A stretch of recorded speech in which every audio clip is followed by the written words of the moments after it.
Yeah, that thing was over in a hurry, Jordan. Oh, Steve, this is why I love having you to my left on the show, because non-competitive is just the best, nicest, most radio-appropriate way to describe that last night. We were doing a watch party on QSportsTalk.com, and even Eric Dungy after the game changed into a black shirt, not even kidding, and said it was because that was a funeral.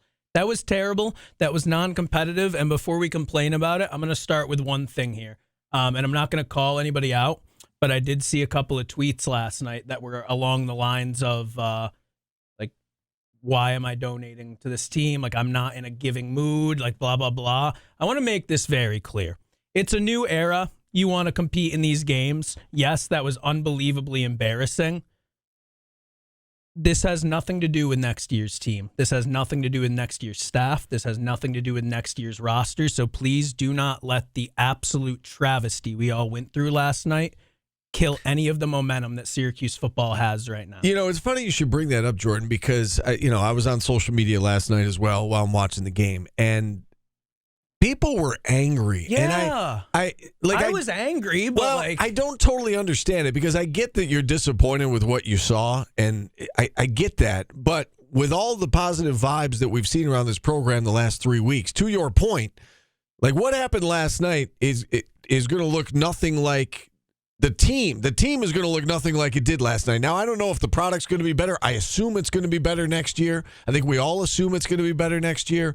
But last night's game, to your point, has nothing to do with 2024. So, it was remarkable this team made it to a bowl game, right? Given the fact, I talked with Garrett Schrader earlier in the week, and, he said that after he got hurt, they're in meetings and they're like, how are we going to win a football game? And they won a couple of them down the stretch, playing that style that we saw last night. And that was another thing that occurred to me. And my former co-host, Steve Nykum, happened to tweet something along these lines out last night. He said, frankly, I'm surprised that it didn't look like this sooner, right? Everybody knew what was coming down the stretch of the season. They were playing without a quarterback, and somehow they won 2 games. And you can't get away with playing without a quarterback for too long. And last night, they obviously didn't get away with it. I think last night it also speaks to, a lot of people are saying today and have asked me, they're like, why didn't they just try to throw the football? It couldn't have gotten any worse. I get that. But my rebuttal to that will be, if that is what they thought was truly their best chance to win, then what does that say about the 2 quarterbacks that were on the 2 deep, right? So, that was the first question that Nunzio Campanelli was asked post-game, and, we all knew it. Syracuse's goal is to keep it a 1-score game and run the ball, but he acknowledged that sticking with the run game didn't work, and he knew it, but this is why he said they chose to continue running the ball up the gut down double digits.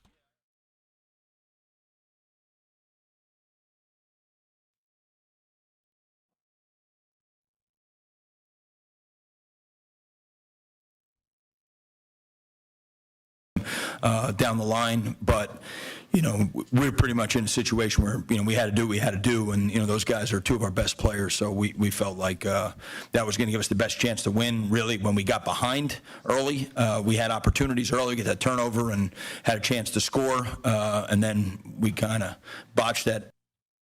Of course, the block in the back. Yeah, that was a killer. kinda. Like, terrible block. Didn't really think it was a block in the back. Whatever. 45-0. We're not here to complain about a couple plays. Obviously, well, they called it a blindside block. They didn't call it blindside block. Yeah, either way, I didn't agree. I watched it back like 2 hours later, and I don't know what the call was. It was completely unnecessary. It was for him to do, and that's why you can't blame the refs. Like, shouldn't have done it. Shouldn't have done it. Right? Why? Shouldn't have done it. What is that call? Yeah. Okay. Yeah. There's a little bit of that, but it's if you're completely gonna call that, unnecessary. then call taunting on the USF guy flipping into the end zone, because I don't know if you know this, that would take a touchdown off the board if you get called for taunting running there. They did it years back to LSU's punter on a fake punt. And again, that wasn't the game. It doesn't matter. What the game was is Nunzio mentioned he wanted to stick with the 2 best guys, Dan Villari, LaQuint Allen. Dan Villari threw 2 interceptions, and one of them was his fault. He was also under pressure. Neither was excellent. And then LaQuint, his rushing prop going into that game online was around 130. Yeah. He had negative yardage by the time they were in the 4th quarter. Those 2 guys were crucial to this team's success without Garrett Schrader, and USF knew what was coming. They stopped it, and there wasn't a plan B. The plan B is Fran B, Steve. Yeah, and that's just it. I mean, again, these coaches, they know what they're working with. And we've talked about this before, right? That the coaches know their team the best. And the fact that they didn't feel like they could just let Braden Davis loose last night and just throw the ball indicates to me that he's not ready to be a quarterback at this level. So Nunzio also said, and I won't play the whole minute clip, he didn't seem to blame it as much on Braden Davis. Nunzio Campanelli was very transparent that the team hasn't been practicing pass protection much due to the offense, and he made it seem like he didn't want to let Braden Davis be in that position.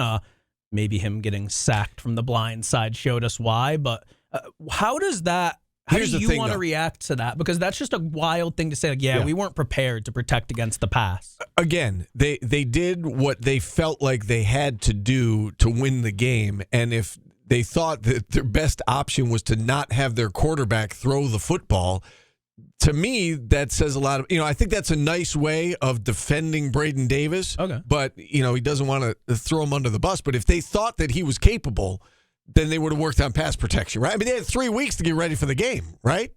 Or you would have done it when you knew that Del Rio Wilson and Garrett Schrader were out. You would have said, okay, like we've got to get Braden Davis ready, and the fact that they went to this style, and again, it worked in a couple of games, which is crazy. It was almost the inverse of the BC game last night, where everybody says if they had ran that offense, they would have beat Boston College, which, by the way, butterfly effect, that means Fran Brown is never the head coach if they beat Boston College, likely.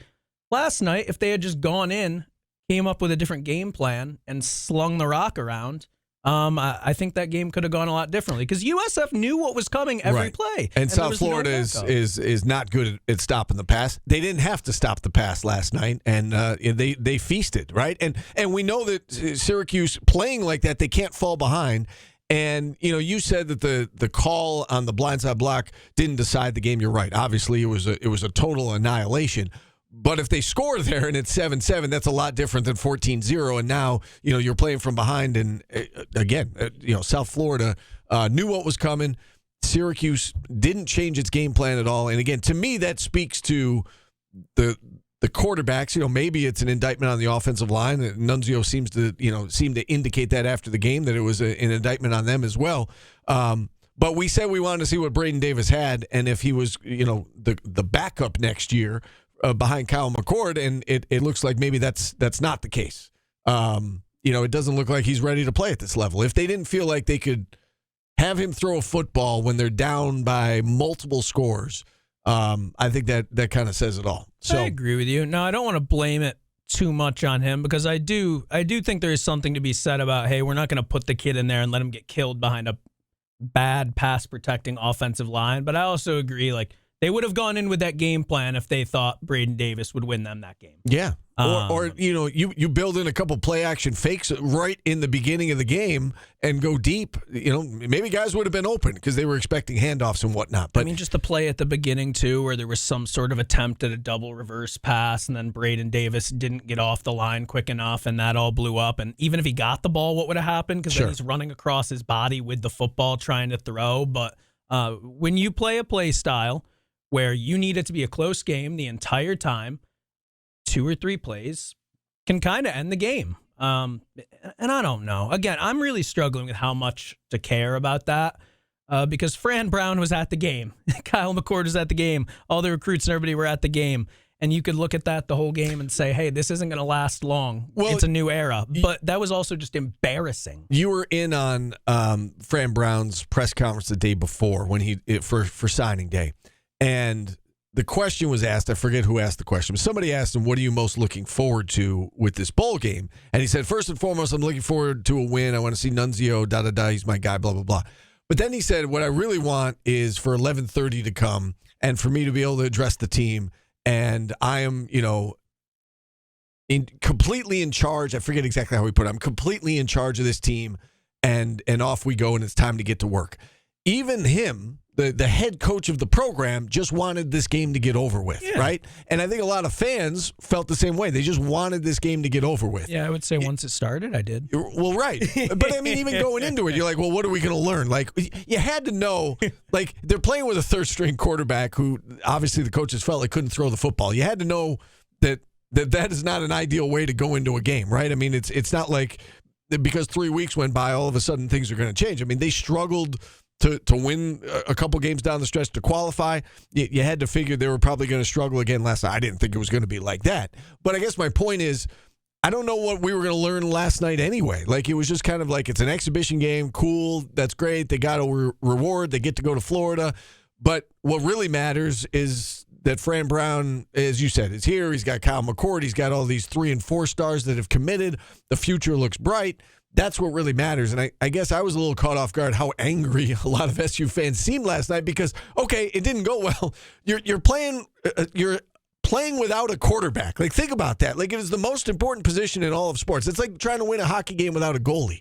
Like, that is really hard to do. Yes, it would be difficult to do. So I don't know why people are so angry about last night. Like, I get that it was ugly and you can be frustrated. Okay, but to your point, the future looks bright, and off we go here to 2024. Yeah, and Fran Brown was at the game. Unfortunately, that game dragged. So 11:30 wasn't quite time for Fran Brown to start up. However, he did talk to the team after the game. Dan Villari and Marlo Wax shared what he said.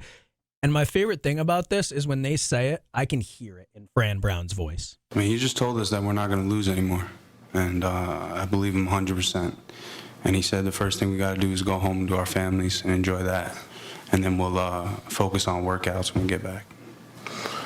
As simple as that. He told us this feeling that we're feeling right now, he doesn't want to feel anymore. He told the guys that it's going to be phases on coming back for next season that we just focus on right now, going spending time with your family and just come back locked in because a lot of things are going to be different. I can just hear Fran Brown saying that in his cool demeanor, his soft voice, like. And that honestly got me more excited than anything I saw in the game because, like, it's like Fran Brown kind of knew what he was getting into. I don't know if he expected that, but it seems like the guys have all bought in and they're ready to get to next season. Awesome game, and it was cool that all the guys who aren't going to be on the team next year got to go out there one more time, play a game near the beach. FAU, their stadium, they claim it's the only waterfront view at an NCAA football stadium in the country, so that's neat. But Paulie said it might be the smallest press box he's ever been in. But. He didn't like the press box. No. But it's a new day. It's a new day. As soon as that game ended, the Fran Brown era begun, and I can't wait. I cannot wait. I guess my reaction to last night is kind of like a shoulder shrug. Like, okay, it is what it is, and yeah, it's on to the future now. And you know, Fran Brown talked about this at his press conference on signing day. That it was January 14th. They've got a team meeting. January 15th is the first team lift, and off they go. They're not wasting time. King Joseph Edwards says his first charity event is going to be in January. Yeah. Like, they are hitting the ground running. Like 2 weeks from now. Dart. Right. All right. Let's take a time out here. Let's open it up to our callers. 315-437-7644. Beach Boys coming up. That's right. We've got Beach Boys, Artist of the Day. That was a much more fun idea before the score was 45-0, but I'm too lazy to pivot. I don't have a backup plan. My line isn't ready to protect the quarterback, so we're still rolling with the Beach Boys. Yeah. Matt Park, voice of the Orange, joining us at 12:30. We continue the SU football talk next on ESPN Radio.